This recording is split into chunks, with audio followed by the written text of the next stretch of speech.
ఈరోజు మనం చూడబోయే రెసిపీ కేవలం 10 నిమిషాల్లో అప్పటికప్పుడు చేసుకునే కరకరలాడే బియ్యం పిండి అట్టు. బియ్యం నానబెట్టే పని లేకుండా అప్పటికప్పుడు బ్రేక్ఫాస్ట్ కానీ ఈవినింగ్ స్నాక్ కానీ వేడిగా చేసుకోవచ్చు. ఈ అట్టు పర్ఫెక్ట్గా క్రిస్పీగా రావాలంటే కొన్ని టిప్స్ పాటించండి. వీడియో ఎక్కడ స్కిప్ చేయకుండా ఫుల్ వీడియో చూడండి. ముందుగా ఒక గిన్నె తీసుకొని అందులో బియ్యం పిండి తీసుకొని అందులో వాటర్ పోసుకొని దోశ పిండి కంటే కొంచెం లూజ్గా కలుపుకోండి. ఇందులోనే అల్లం ముక్కలు, పచ్చిమిర్చి, కొత్తిమీర, జీలకర్ర, క్యారెట్, ఆనియన్స్ వేసుకొని ఇలా జారుడుగా కలుపుకోవాలి. అన్నీ కలుపుకున్న తర్వాత ఒక 5 నిమిషాలు పక్కకు పెట్టేసుకో. అల్లం, పచ్చిమిర్చి, ఆనియన్స్ వేయడం వల్ల టేస్ట్ చాలా బాగుంటుంది. 5 నిమిషాల తర్వాత మూత తీసి ఇలా పిండిని కిందికి మీదికి మరొకసారి కలిపేసుకోండి. ఇక్కడ ఒక చిన్న టిప్, పిండిని కిందికి మీదికి బాగా కలుపుకోండి, లేదంటే పిండి మొత్తం అడుగనే ఉండిపోతుంది. ఆన్ చేసుకొని ఒక ప్యాన్ పెట్టుకొని అందులో ఆయిల్ వేసుకొని మనం తీసుకున్న దాన్ని కొద్దిగా దోశలాగా వేసేసుకోవాలి.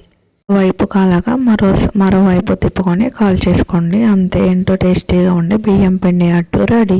ఈ అట్టు టమాటో చట్నీ అండ్ పల్లి చట్నీ కాంబినేషన్తో సూపర్గా ఉంటుంది. మీరు కూడా ఒకసారి ట్రై చేయండి. దోశ పిండి లాగా కాకుండా కొంచెం జారుడుగా కలుపుకోవాలి, లేదంటే అస్సలు అట్టు రాదు. ఛానల్ ఫస్ట్ టైం చూస్తున్నట్లయితే సబ్స్క్రైబ్ చేసుకోండి.